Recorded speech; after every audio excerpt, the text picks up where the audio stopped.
Όσον αφορά το χρόνο, εγώ πραγματικά νιώθω... Χρησιμοποιήσεις μια σωστή λέξη, τη λέξη απειλή. Ναι. Ναι, τώρα τελευταία νιώθω ότι ο χρόνος είναι λίγο απειλή για μένα. Παλιά δεν το ένιωθες? Όχι, καθόλου. Παλιά θα έλεγα ότι ένιωθα αιωνόβιος. Τι εννοείς παλιά? Αυτό θέλω να ρωτήσω. Ένα διάστημα 5-6 χρόνια πριν ένιωθα ότι υπάρχει το για πάντα, η αιωνιότητα. Πάλι επανέρχομαι στο θάνατο, δεν αισθανόμουν τη θνητότητα. Τώρα νιώθω το χρόνο σαν κάτι πολύ περιορισμένο. Και ότι είναι κάτι πολύ περιοριστικό. Και ότι πρέπει να βγουν συγκεκριμένα πράγματα σε συγκεκριμένες ώρες. Αυτό όμως σε αγχώνει, σε λυπεί? Μ' αγχώνει κυρίως. Αλλά αυτό είναι λίγο η σύμβαση. Ναι, ναι. Σε αγχώνει το ότι πρέπει, ξέρω εγώ, είναι εδώ το χρόνο να κάνω αυτά τα πράγματα. Ναι. Κυρίως η σύμβαση. Η ανάγκη για να εκφραστώ βγαίνει, αλλά δεν υπάρχει πάντα ο χρόνος για να συμβεί αυτό, γιατί πολλές φορές ο καθένας έχει το δικό του χρόνο για να εκφραστεί, για να πει αυτό που θέλει να πει. Και πολλές φορές νιώθω ότι δεν υπάρχει ο χρόνος για να γίνει αυτό. Το αν βλέπω το χρόνο συναισθηματικά ή όχι, έχει να... Ωραία, θα το βρω, ναι. Να το δομήσω, ναι, πες. Εγώ προσωπικά βλέπω το χρόνο απόλυτα συναισθηματικά. Ο χρόνος για μένα είναι κάπως η αλληλεπίδραση με τους άλλους ανθρώπους και το πότε συμβαίνει. Τι όμορφο αυτό. Μπορεί εγώ να μου έχει συμβεί κάτι, ξέρω εγώ, χθες, αλλά να ξέρω ότι ο Νίκος τώρα είναι σε μια φάση να το βλέπω και να το νιώθω ότι δεν μπορεί να αντέξει το τίποτα που μένα μου συνέβη και μου ήταν πολύ σημαντικό, γιατί γι' αυτό αυτή τη στιγμή δεν είναι κάτι το οποίο μπορεί να το δεχτεί μέσα του και να είναι καλά με αυτό και δεν θα το στεναχωρήσω, ας πούμε. Οπότε το βλέπω πολύ το χρόνο σε συνάφεια με την αγάπη, ότι με νοιάζει το πότε μπορεί κάποιος να αντέξει κάτι δικό μου και πότε αντίστοιχα και εγώ μπορώ να αντέξω κάτι δικό τους και πιστεύω ότι αυτό το πράγμα είναι ο χρόνος, ότι μεταξύ μας, ρε παιδί μου. Αυτό συμβαίνει όμως γιατί εμείς είμαστε πολύ δερμένοι. Ναι, εμείς... ναι, αλλά αυτός ο χρόνος με νοιάζει. Αυτό που λέει η Σοφία βασικά για το χρόνο είναι πολύ ενδιαφέρον, γιατί εγώ ξεκινώ εντελώς από άλλη βάση όσον αφορά τον χρόνο. Δηλαδή, για μένα ο χρόνος ξεκινάει ως κάτι ρεαλιστικό, υπάρχει το χύψη διάστημα χρόνου. Αυτή είναι η σύμβαση που λέτε. Ναι, το οποίο στην πορεία, στη συνέχεια μου δημιουργεί συναισθήματα. Δηλαδή, το να έχω χρόνο ή το να μην έχω χρόνο είναι αυτό που θα μου δημιουργήσει τα συναισθήματα ώστε να με κάνει να δω το χρόνο πιο Σοφία το βλέπει αντίστροφα. Ναι, ακριβώς. Δηλαδή ξεκινάει το εφαλτήριό της είναι ότι... Είναι άλλο σημείο. Ξεκινάει εκεί που εσύ αρχίζεις να το βλέπεις. Στο ίδιο καταλήγεται, η ίδια είναι η νοοτροπία, απλά... Ναι, εν τέλει και οι δύο το βλέπουμε συναισθηματικά, αλλά εγώ ξεκινάω από μια πιο ρεαλιστική βάση. Υπάρχει αυτός ο χρόνος. Αυτό γιατί πιστεύεις ότι συμβαίνει, επειδή αναγκάστηκες να μπεις σε γραμμή παραγωγής, ας πούμε? Ναι, εντελώς. Ξεκάθαρα αυτό που λες. Δεν μπορώ να συμβιβαστώ με την ιδέα ότι το οτιδήποτε τελειώνει. Δεν μπορώ να αισθάνομαι τόσο μεγάλο περιορισμό είτε στην αλληλεπίδρασή μου με τους ανθρώπους, είτε στον τρόπο που θέλω να ψυχαγωγηθώ, είτε στον τρόπο που θέλω να λειτουργήσω μέσα στη μέρα μου. Δεν μ' αρέσει να αισθάνομαι περιορισμούς γενικότερα. Γι' αυτό περνάς τόσο καλά όταν είμαστε μαζί και δεν υπάρχει χρόνος. Ναι, και... σίγουρα. Και έχουμε περάσει 5 ώρες. Ναι. Σίγουρα. Νιώθω τελείωτος.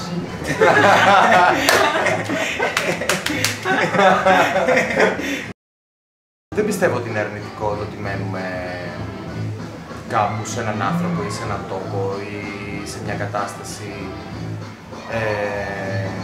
λόγω ασφάλειας, το ότι είναι κακό αυτό το πράγμα. Πιστεύω ότι ίσα ίσα για μένα είναι υπέρτατο θετικό. Δηλαδή όταν είμαι με ανθρώπους στους οποίους νιώθω σπίτι μου και νιώθω ασφάλεια, νιώθω ατρόμητος, νιώθω ότι μπορώ να κάνω τα πάντα. Όταν είσαι ερωτευμένος, ας πούμε, είναι το υπέρτατο επίπεδο. Δεν υπάρχει κανένας χρόνος, δεν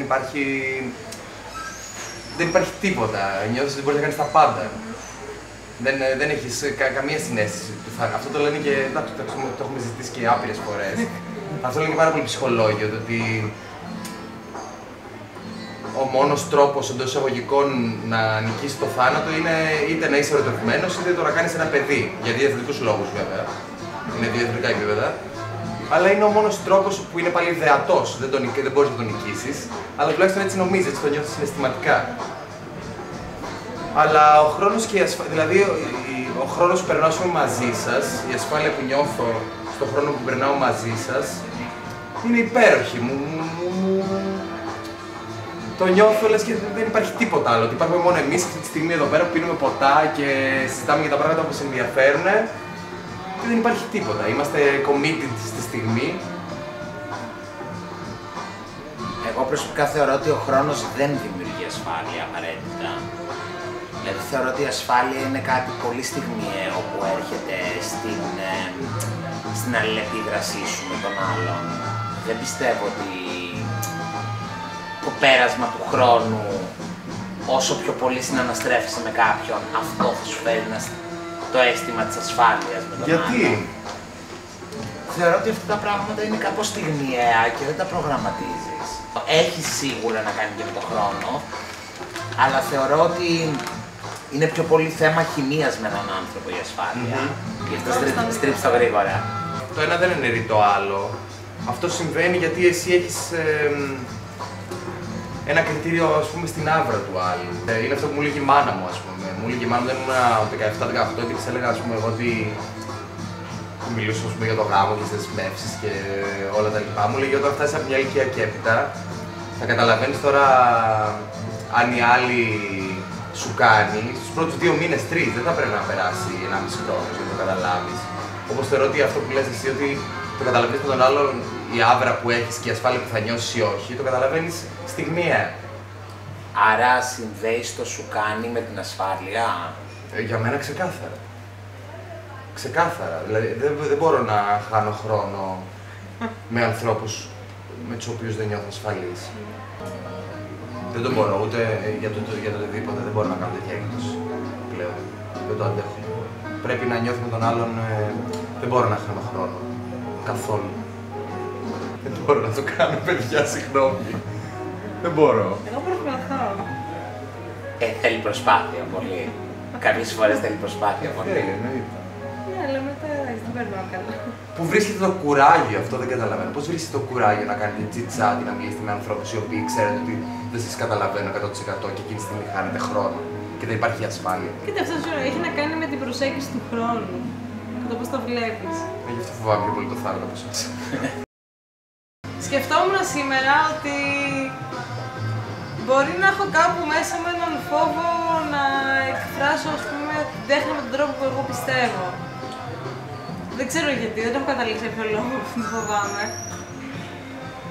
Αλλά νομίζω ότι αυτό λίγο με μπλοκάρει στο να κάνω κάτι από το δικό μου και απ' την άλλη λίγο δεν μου αρέσει κιόλας να...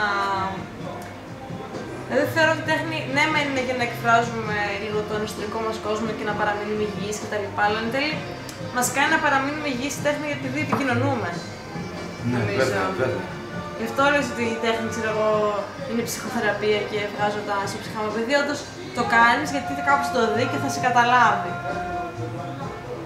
Και ταυτόχρονα με αυτούς που το κάνεις μαζί σε καταλαβαίνουν και αυτοί μαζί. Ναι, γιατί κάνετε το ίδιο πράγμα. Δεν σε βρίσκω λόγο να κάνω κάτι. Γι' αυτό είναι ωραίο όλα αυτά τα project που είναι μικρά, αλλά δουλεύεις πολύ έντονα για αυτά και μπορεί να μην ξέρεις τον άλλον, να έχεις τόση τρύπη και καθημερινότητα που νομίζετε ότι ζείτε το ίδιο πράγμα. Ναι, μπορεί να μην ζείτε καθόλου, θα ζείτε το δικό του πράγμα, αλλά το ζείτε μαζί. Και... νομίζω αυτό είναι για μένα. Για μένα ανάγκη για επικοινωνία είναι. Για επικοινωνία, δεν για θα μένα κάνω τέχνη πάντως. χωρίς το κάνω τέχνη μόνο για μένα. Αυτό δεν το πιστεύω, δεν θέλω να κάνεις μόνο για σένα. Σίγουρα. Αν είναι μόνο για σένα δεν κάνεις τίποτα. Κάθεσαι σπίτι σου και βλέπεις λόγω του κάτι σε κοιμάσαι. Εννοείται. Σίγουρα. Το κάνω αυτό κάποιες μέρες. Για μένα πολύ πάντως ωραία. θα ήταν όνειρο να δουλεύω με τη Σοφία και τον Κωνσταντίνο σε μια εταιρεία. Δεν φοβάμαι τη μοναξιά, γιατί είμαι πολύ συχνά μόνη. Δηλαδή αισθάνομαι μόνη κατά βάση... Κατά βάση αισθάνομαι μόνη. Θα πει αυτό. Θα πει γιατί πίνεις και γουλιά εκείνη την ώρα. Τελευταίο γιατί πρέπει να φύγω. Πώς το λέτε. Σοβαρέψου. Πάρουμε ένα ποτό ακόμα. Όχι αγόρι μου. Μίλα. Ωραία, stop. Εγώ νομίζω ότι ότι αν είσαι ειλικρινής, γενικότερα,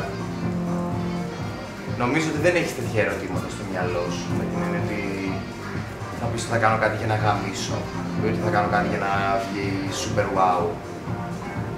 Αν θέλεις να πεις αυτά που θέλεις να πεις, ανεξαρτήτως αν τα έχουν πει άλλοι ή όχι, τελείωσε. Αν αυτό το πράγμα είναι και τέχνη, καλώς.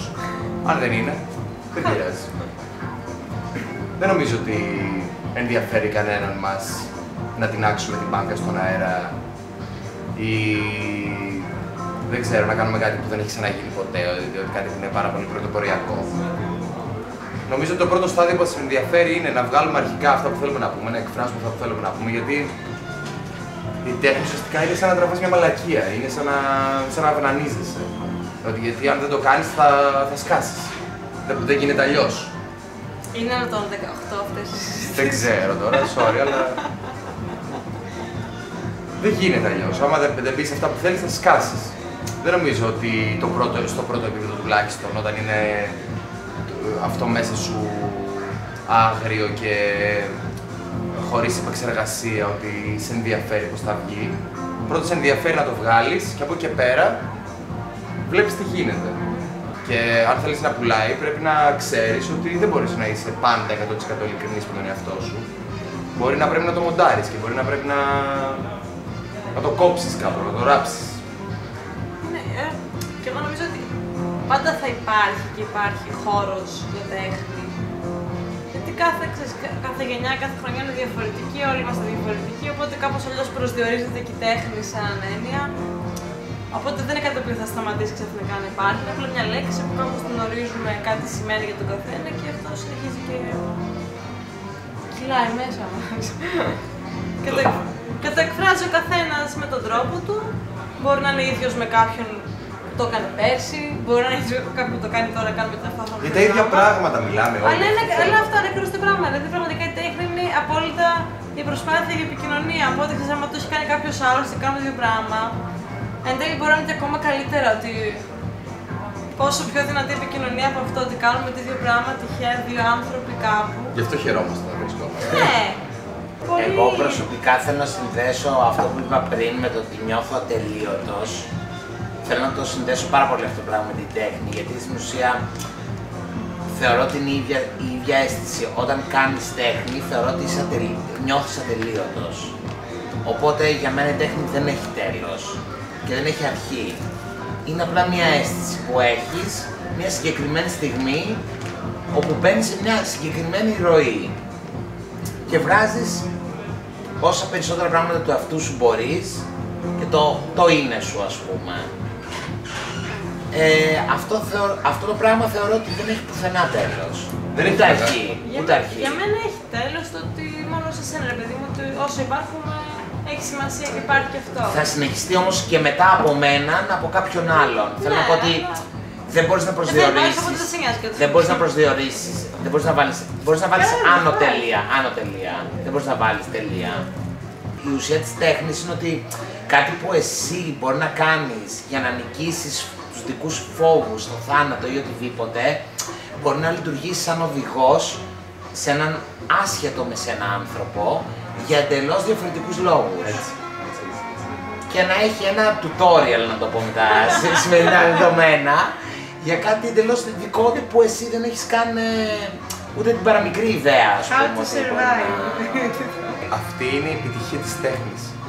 Το ότι εσύ μπορεί να γράψεις ένα ποίημα, παράδειγμα, και να εννοείς κάτι τελείως δικό σου προσωπικό και κάποιος άλλος να έρθει και να σου πει νιώσω αυτό και εσύ να μην έχεις καμία σχέση με αυτό το πράγμα, αλλά αυτός ο άνθρωπος να το βιώνει τόσο πολύ συναισθηματικά και να το νιώθει τόσο πολύ και να παίρνει τελείως κάτι άλλο το οποίο εσύ μπορεί να μην έχει σκεφτεί ποτέ και όλο αυτό το πράγμα τον εξελίσσει. Αυτή είναι η μεγαλύτερη επιτυχία, η μεγαλύτερη επιτυχία της τέχνης. Αυτό είναι λίγο περίεργο βέβαια, γιατί μπορεί και να μην το μάθεις ποτέ. Ναι. Το πόσο άλλος έχει οδηγηθεί στη ζωή του μέσα από τη δική σου τέχνη είναι κάτι που μπορεί να μην το μάθεις ποτέ. Εντάξει, εγώ πιστεύω ότι όλοι οι καλλιτέχνες ελπίζουν στο ότι θα οδηγήσουν κάποιον, ασχέτως αν θα τον οδηγήσουν με αυτό που αυτοί είχαν αρχικά στο μυαλό τους, μπορεί να μην τον οδηγήσουν ποτέ με αυτό που αυτοί είχαν αρχικά στο μυαλό τους και γι' αυτό έκαναν την τέχνη που έκαναν, αλλά θεωρώ ότι εκεί κρύβεται όλη η μαγεία. Το πώς κάποιος θα πάρει τη δική σου τέχνη και θα οδηγηθεί μέσα από αυτήν με το δικό του προσωπικό τρόπο, ας πούμε. Δεν αποσκοπείς όμως εκεί. Όχι. Δεν αποσκοπείς, δεν κάνεις αυτό το πράγμα. Ποτέ. Εσύ κάνεις την τέχνη σου για το λόγο που θες να κάνεις εσύ την τέχνη σου. Νομίζω ότι η συμπαντική ισορροπία σε σχέση με την ανθρωπότητα, ότι είναι δύο σχολές οι οποίες αντικρούονται. Δηλαδή, υπάρχω επειδή υπάρχουν οι άλλοι και υπάρχουν οι άλλοι, άρα υπάρχω εγώ. Νομίζω είναι δύο κατηγορίες ανθρώπων ή δύο φιλοσοφικές σχολές οι οποίες μάχονται για αυτό το πράγμα. Εγώ προσωπικά θεωρώ ότι το σύμπαν μπορεί να υπάρξει ανεξαρτήτως των ανθρώπων. Βέβαια, όταν πίνουμε 2-3 ποτά παραπάνω και αγαπιόμαστε, ο κόσμος είμαστε εμείς. Και δεν υπάρχει τίποτα άλλο. Κωνσταντίνο, το σύμπαν μπορεί να υπάρχει, αλλά τι σημασία έχει? Πολύ σωστά, πολύ σωστά. Λοιπόν, εγώ νομίζω ότι η συμπαντική ισορροπία είναι μια ιδέα και τίποτα παραπάνω. Καλή νύχτα σας. Φιλάκια, Νίκο. Καλή νύχτα σας. Τα λέμε.